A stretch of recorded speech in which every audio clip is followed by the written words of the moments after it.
Hi friends, Shweta Raghu YouTube ಚಾನಲ್ಗೆ welcome. ಎಲ್ಲರೂ ಹೇಗಿದ್ದೀರಾ? ಎಲ್ಲ ಚೆನ್ನಾಗಿದ್ರಂತ ಭಾವಿಸ್ತಾ ನಾನು ಚೆನ್ನಾಗಿದ್ದೀನಿ. ಇವತ್ತಿನ ರೆಸಿಪಿ ಚೆನ್ನ ಮಸಾಲ ಮಾಡೋದು ಹೇಗೆ ಅಂತ ನೋಡ್ಕೊಂಡು ಬರೋಣ. ಚೆನ್ನ ಮಸಾಲ ಎಲ್ಲದಕ್ಕೂ ಕಾಂಬಿನೇಷನ್ ಆಗಿರುತ್ತೆ. ಪೂರಿ, ಚಪಾತಿ, ದೋಸೆ ಎಲ್ಲದಕ್ಕೂ ಒಳ್ಳೆ ಕಾಂಬಿನೇಷನ್ನು. ಬನ್ನಿ ಮಾಡೋದು ಹೇಗೆ ಅಂತ ನೋಡ್ಕೊಂಡು ಬರೋಣ. ನಾನೀಗಾಗಲೇ ಕಾಬೂಲ್ ಕಡಲೆನ ಒಂದು 7ರಿಂದ 8 ಅವರ್ ನೆನೆಸಿಟ್ಕೊಂಡಿದ್ದೀನಿ. ಅದು ನೆನೆಸಿಟ್ಕೊಂಡಿರೋದನ್ನು ನಾನೀಗ ಕುಕ್ಕರ್ ವಿಷಲ್ ಹಾಕ್ಕೋತಾ ಇದ್ದೀನಿ, ಒಂದು 3 ವಿಷಲ್ಲು. ನೋಡಿ, ಇವಾಗ ಈ ಹದದಲ್ಲಿ ಬೆಂದಿದೆ, ತೋರಿಸ್ತಾ ಇದ್ದೀನಿ ನಾನು. ಈ ಮಟ್ಟಕ್ಕೆ ಬೆಂದಿದೆ. ಈಗ ನಾನು ಒಂದು ಟೊಮ್ಯಾಟೋವನ್ನು ಪ್ಯೂರಿ ಮಾಡಿ ಇಟ್ಕೋತಾ ಇದ್ದೀನಿ ಒಂದು ಕಡೆಗೆ.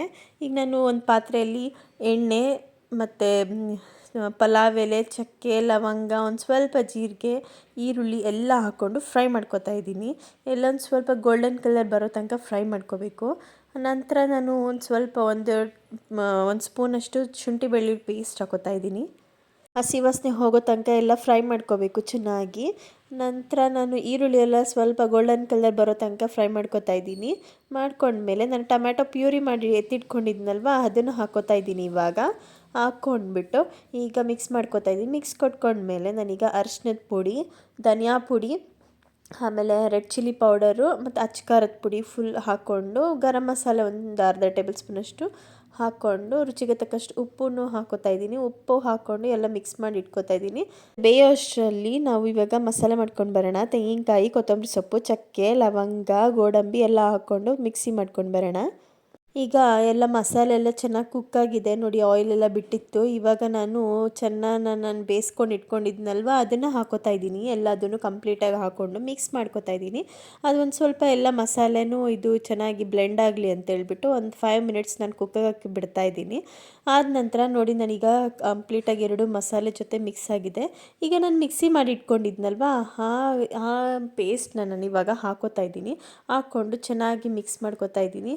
ಈಗ ನೀರು ನಿಮಗೆ ಹೇಗೆ ಬೇಕೋ ಕನ್ಸಿಸ್ಟೆನ್ಸಿ ಅದ್ರ ತಕ್ಕಂಗೆ ನೀರು ಹಾಕ್ಕೋಬೇಕು. ನಾನು ಮಿಕ್ಸಿ ಜಾರಲ್ಲಿ ಸ್ವಲ್ಪ ನೀರು ಹಾಕೋತಾ ಇದ್ದೀನಿ, ಮಸಾಲೆ ಇತ್ತಲ್ವ ಹಾಗಾಗಿ.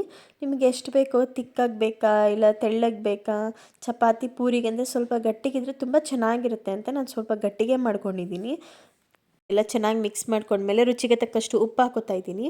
ಉಪ್ಪು ಹಾಕ್ಕೊಂಡ್ಮೇಲೆ ನಾನು ಎಲ್ಲದನ್ನು ಮಿಕ್ಸ್ ಮಾಡಿಬಿಟ್ಟು ಒಂದು 10 ನಿಮಿಷ ನಾನು ಲಿಡ್ ಕ್ಲೋಸ್ ಮಾಡಿ ಬೇಯಕ್ಕೆ ಬಿಡ್ತಿದ್ದೀನಿ. ಬೇಯಕ್ಕೆ ಬಿಟ್ಟಮೇಲೆ ನೋಡಿ, 10 ನಿಮಿಷ ಆದ ನಂತರ ಈಗ ಇಷ್ಟು ಕುಕ್ಕಾಗಿದೆ. ಕುಕ್ಕಾದಮೇಲೆ ಒಂದು ಸತಿ ನಾನು ನೋಡ್ತಾ ಇದ್ದೀನಿ ಉಪ್ಪೆಲ್ಲ ಹೇಗಿದೆ ಅಂತೇಳ್ಬಿಟ್ಟು. ನೋಡಿಬಿಟ್ಟು ನಾನೀಗ ಮತ್ತೆ ಲಿಡ್ ಕ್ಲೋಸ್ ಮಾಡ್ತಾಯಿದ್ದೀನಿ ಇನ್ನೊಂದು 5 ನಿಮಿಷ ಆದಮೇಲೆ ನೋಡಿ, ಇವಾಗ ಎಣ್ಣೆ ಎಲ್ಲ ಬಿಟ್ಟಿದೆ. ಈಗ ಕಂಪ್ಲೀಟಾಗಿ ಆಗಿದೆ ಅಂತ ನಾನೀಗ ಕಸೂರಿ ಮೇಥಿ ಮತ್ತು ಕೊತ್ತಂಬರಿ ಸೊಪ್ಪನ್ನ ಹಾಕೋತಾ ಇದ್ದೀನಿ. ಹಾಕ್ಕೊಂಡು ಎಲ್ಲದನ್ನು ಮಿಕ್ಸ್ ಮಾಡ್ಕೋತಾ ಇದ್ದೀನಿ ಚೆನ್ನಾಗಿ. ಕಸೂರಿ ಮೇಥಿ ಏನಕ್ಕಪ್ಪ ಅಂದರೆ ಫ್ಲೇವರ್ ಕೊಡುತ್ತೆ, ತುಂಬ ಚೆನ್ನಾಗಿರುತ್ತೆ ಅಂತೇಳ್ಬಿಟ್ಟು. ನೋಡಿ, ಇವಾಗ ಕಂಪ್ಲೀಟಾಗಿ ಆಗಿದೆ. ಈಗ ಕಂಪ್ಲೀಟಾಗಿ ಆಗಿರೋದನ್ನು ನಾನು ಸರ್ವ್ ಮಾಡ್ಕೊಂಡಿದ್ದೀನಿ ಒಂದು ಬೌಲ್ಗೆ. ತುಂಬ ಚೆನ್ನಾಗಿರುತ್ತೆ, ಒಂದು ಸತಿ ಟ್ರೈ ಮಾಡಿ.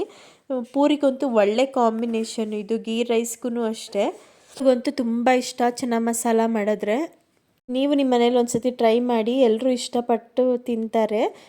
ಇಷ್ಟ ಆದರೆ ಲೈಕ್, ಶೇರ್, ಕಮೆಂಟ್ ಮಾಡಿ, ಸಬ್ಸ್ಕ್ರೈಬ್ ಆಗಿ ಸಪೋರ್ಟ್ ಮಾಡಿ ಹೀಗೇ.